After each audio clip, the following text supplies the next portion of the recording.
It is only sin that brings unrest. केवल पाप ही है जो हमारे अंदर अस्वस्थता प्रवेश लाता है या बेचैनी लाता है। So it says, let us be diligent to enter into the rest so that no one will fall through that example of disobedience. और फिर एक बार 10वें वचन में वो कहता है, क्योंकि जिसने उसके 11वें वचन, अतः हम उस विश्राम में प्रवेश करने का प्रयत्न करें, ऐसा न हो कि कोई जन उनके समान आज्ञा न मानकर गिर पड़े। Then he goes on to say one statement that has helped me greatly, that is in verse 13. और फिर आगे जाकर वो एक ऐसा कथन कहता है, एक ऐसा वाक्य कहता है जिसने मेरी बहुत ज़्यादा सहायता की है, where it says this expression, everything is laid, the last part of verse 13, 13 वचन का अंतिम भाग, everything is laid bare to the eyes of him with whom we have to do.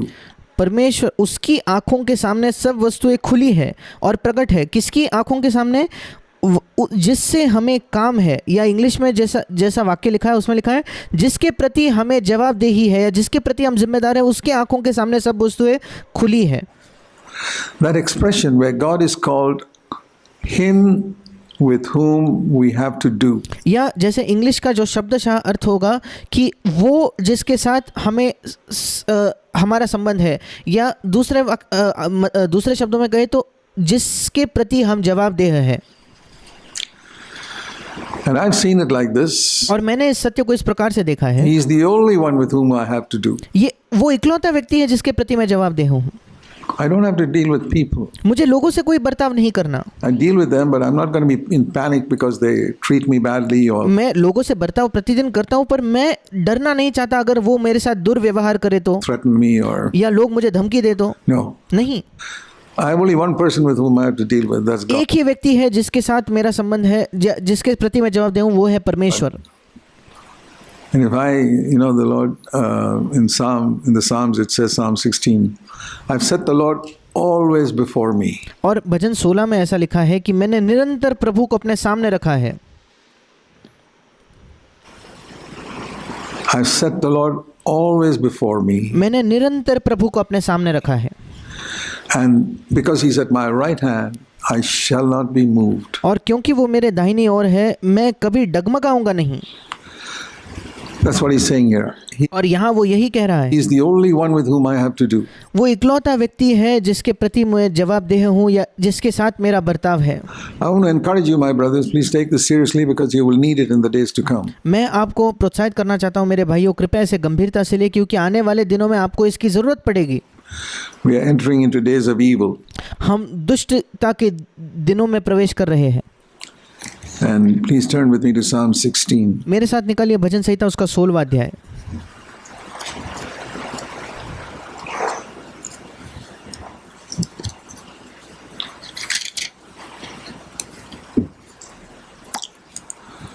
Verse 8. उसका 8वां वचन।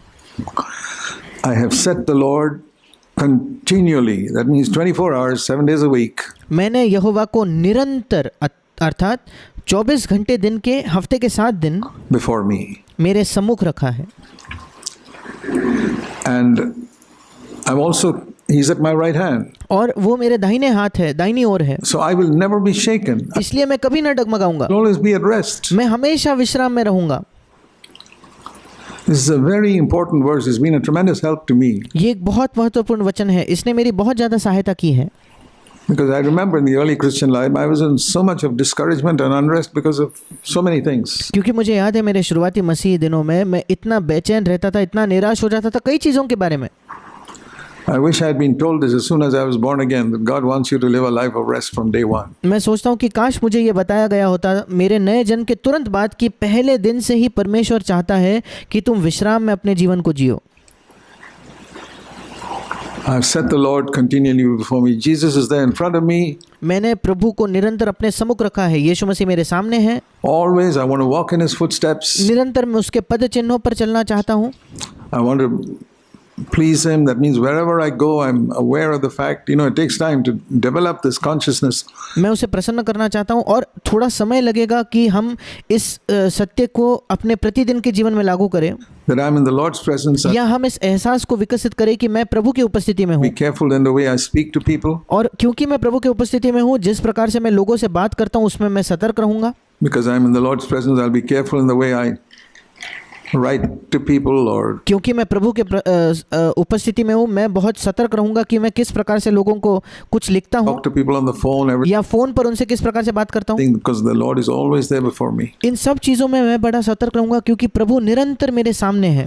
My dear brothers and sisters, develop this habit. मेरे प्रिय भाइयों और बहनों, इस आदत को विकसित कीजिए। We should develop it from the time we are born again. हमारे जिस समय हम नया जन्म पाते उसी समय से हमें इस आदत को विकसित करना है। One of the reasons of why we need to be filled with the Holy Spirit एक कारण क्यों हमें पवित्र आत्मा से भरे जाने की जरूरत है, is so that we can have this consciousness of the Lord before us all the time. ताकि हमारे अंदर ये एहसास हो निरंतर कि प्रभु हमारे सामने है। And we find it a struggle. और हमें ये एक संघर्ष लगता है।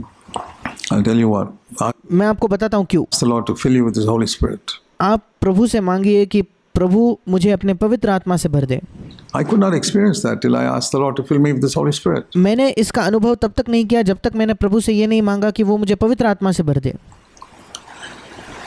That's the most important thing in the Christian life. ये हमारे मसीह जीवन में सबसे महत्वपूर्ण बात है। After we are born again, हमारे नए जन्म के बाद to be filled with the Holy Spirit. कि हम पवित्र आत्मा से भर जाएं।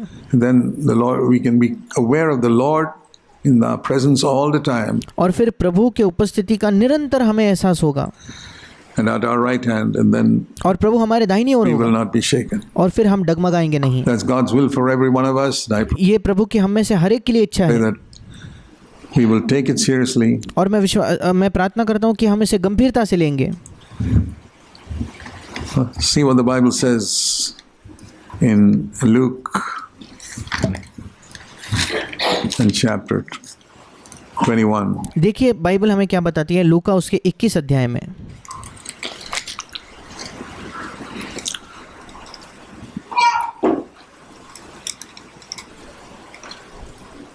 Verse 25 and 26. उसका 25 और 26 वचन, लूका 21 25 और 26। Middle of that verse. On earth, Luke 21 25. उस वचन के बीच में लूका 21 25।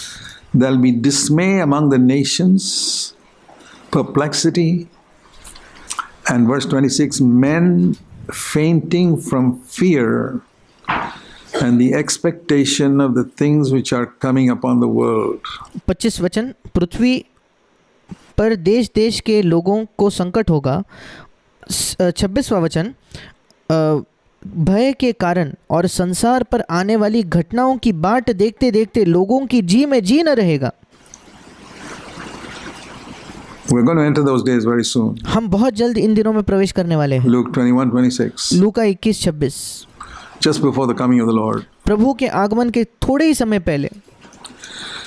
And when that happens, verse 28, और जब ये होगा 28 वचन, straighten up, तो सीधे हो जाओ, lift up your heads, अपने सिर ऊपर उठाओ, because your redemption is drawing near. क्योंकि तुम्हारा छुटकारा निकट होगा। So this is my exhortation to every one of you for the coming days. और आने वाले दिनों के लिए ये मेरा आप सबके लिए उपदेश है। Ask the Holy Spirit to make the presence of Jesus very real to you. पवित्र आत्मा से मांगिए कि पवित्र आत्मा आपके जीवन में यीशु मसीह के उपस्थिति को बिल्कुल वास्तविक कर दे। That when you converse with your husband or your wife, कि जब आप अपने पति या पत्नी से बात करते हो, recognize that Jesus is right there between you. इस बात को पहचाने कि वहाँ यीशु मसीह आपके साथ है, आपके बीच में है। And that you will speak as in the presence of the Lord. और आप इसी प्रकार से बात करोगे जैसे आप प्रभु के उपस्थिति में बात कर रहे हो। When you're meeting with people in your office or everywhere, remember the Lord goes with you. जब आप लोगों से मिलते हो आपके दफ्तर में या आपकी किसी मीटिंग में, तो याद रखिए प्रभु आपके साथ जाता है। He's with you always. Keep वो निरंतर आपके साथ है। him in front of you उसे अपने सामने रखें and seek to live this life of rest. और इस विश्राम के जीवन को जीने का यत्न करें। Whenever any unrest or panic comes into your mind, say to yourself, I am out of the will of God right now. जब कभी कोई बेचैनी या डर आपके हृदय में आता है तो आप कहिए कि मैं इस समय प्रभु की जो मेरे जीवन के लिए इच्छा है उस इच्छा के बाहर चला जा चुका हूँ।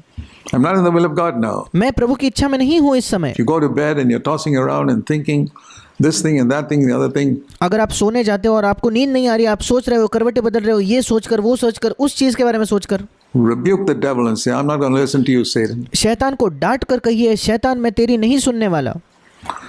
And one warning there, I want to say, be very, very careful that Satan does not put into your heart a spirit of accusation और एक चेतावनी जो मैं आपको देना चाहता हूँ, बहुत ज़्यादा सतर्क रहिए कि आपके हृदय में शैतान दूसरों पर दोष लगाने की आत्मा न दे, against other people. दूसरे लोगों के खिलाफ दोष लगाना। He is the accuser, particularly of believers. वो दोष लगाने वाला है, विशेषकर विश्वासियों का दोष लगाने वाला। Be very, very careful that he does not put into your mind his spirit of accusing people. बहुत ज़्यादा सतर्क हो जाइए कि शैतान आपके मन में ये आत्मा न दे कि आप दूसरों पर दोष लगाते हो। We're not called to be accusers. हमें दूसरों पर दोष लगाने के लिए नहीं बुलाया गया। We got to leave many things with God and say, Lord, if something you don't understand, leave it with the Lord. हमें कई चीज़ें परमेश्वर के पास छोड़ देनी है। अगर कुछ चीज़ों को आप नहीं समझ पाते, परमेश्वर के हाथ में उसे छोड़ दो, Let him deal with it. परमेश्वर उससे निपट लेगा। Don't get into the spirit of accusation, because that is something that brings a lot of people into unrest. पर लोगों पर दोष लगाने की आत्मा में मत आना, क्योंकि ये ऐसा कुछ है जो कई लोगों को बेचैन कर देता है, विश्राम से उन्हें हटा देता है। So my advice to all of you is God will help you to enter into this Sabbath rest of His. There और मैं आप सबको यही मेरी सलाह है कि परमेश्वर आपकी सहायता करेगा कि आप इस सब्त के विश्राम में प्रवेश कर सको। remains. Let me conclude with this verse again, Hebrews 4:1. Please take that and meditate on it. मैं फिर एक बार इस वचन को पढ़कर अंत करना चाहूँगा। इब्रानियों 4:1, कृपया इसे पढ़कर इस पर मनन कीजिए। He who has ears to hear, let him hear. जिसके सुनने के कान हो वो I सुने। believe it's very important for the days to come. मैं विश्वास करता हूँ आने वाले दिनों के लिए ये बहुत महत्वपूर्ण है। 4:1. इब्रानियों 4:1, Let us fear when a promise has been given to us of entering into His rest. Any one of you should seem to come short of it. The Holy Spirit will help us. इब्रानियों 4:1, इसलिए जबकि उसके विश्राम में प्रवेश करने की प्रतिज्ञा अब तक है, तो हमें डरना चाहिए, ऐसा न हो कि तुम में से कोई जन उससे वंचित रह जाए। पवित्र आत्मा हमारी सहायता करेगा। You will need this word, my brother, sister, in the days to come. आने वाले दिनों में मेरे भाई मेरे बहन आपको इस वचन की ज़रूरत पड़ेगी। Amen. आमीन।